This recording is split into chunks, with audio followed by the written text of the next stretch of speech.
We are proud hosters of the conference of ZANU-PF come October.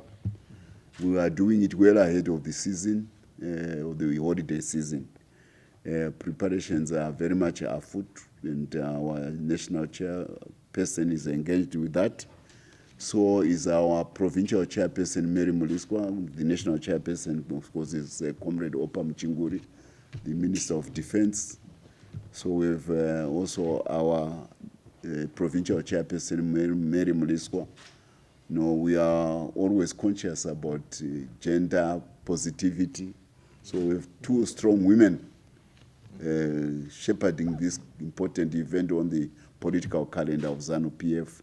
It will be reviewing the work which has been done by the government as an executor of the policies of ZANU-PF. The elected government is the one which carries out the work on the ground, and the party reviews so that government can be given proper guidelines so that this good thing, this good story, which I've been talking about, can continue to get better. Yeah, we never sit on our laurels as a party. We always want to learn. We will be identifying case studies where we have done well. We will tweak them so that they become examples of even more widespread application in the productive life of Zimbabwe at work, so that prosperity can be delivered. So this is the work which is basically the conference. It's a review conference about what we are doing, focusing on that covenant between the people of Zimbabwe and ZANU-PF, but also on the historic commitment, dedication of our leader, whose institutional memory helps us to assess where we have done, how we have done, and where we shall go. Thank you. Another question? Thank you. Media Center. Ambassador, you spoke about how Constitutional Amendment Act assured continuity and sustainability till 2030. Since 2028 could have been a point of vulnerability, ending the era of politics. Right? So my question goes on to say, so from now till 2030, is the party already preparing itself to avoid 2030 to be another point of vulnerability again? Yes, that is actually the main reason why the president should continue to be where he is today, so that the issue, the questions which arise at that crucial handover stage are such that the country will be very strong to withstand any stresses.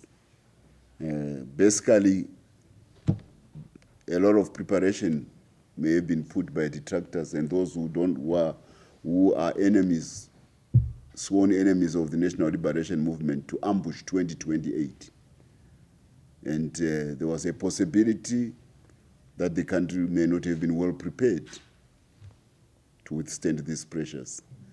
And it is this assessment by ZANU-PF which made us decide to look at our constitutional possibilities to handle that situation. And it is why ZANU-PF went to the people of Zimbabwe to consult them about that issue. And it is why ZANU-PF supported the amendment. And it is very happy that Parliament responded accordingly, including the opposition. So clearly, generally in the country, there was a sensitization that there may be a pitfall on this particular issue. So the Constitutional Act addressed that matter. I also want to remind you that the current president, it probably one of his most difficult times, and this is a man who went through war, who was on the gallows, came out and went back to war again. But probably one of the most challenging times he ever had was the closing pages of the First Republic. There was very serious danger that this ship of the Zimbabwean revolution could have gone into irreversible turbulence, destructive turbulence. And he had to handle that situation. So he has got inane knowledge of the dangers which have to be handled in succession. He has, because he went through it. And that DNA, we are counting on it that what you're talking about will be addressed. He has got the DNA.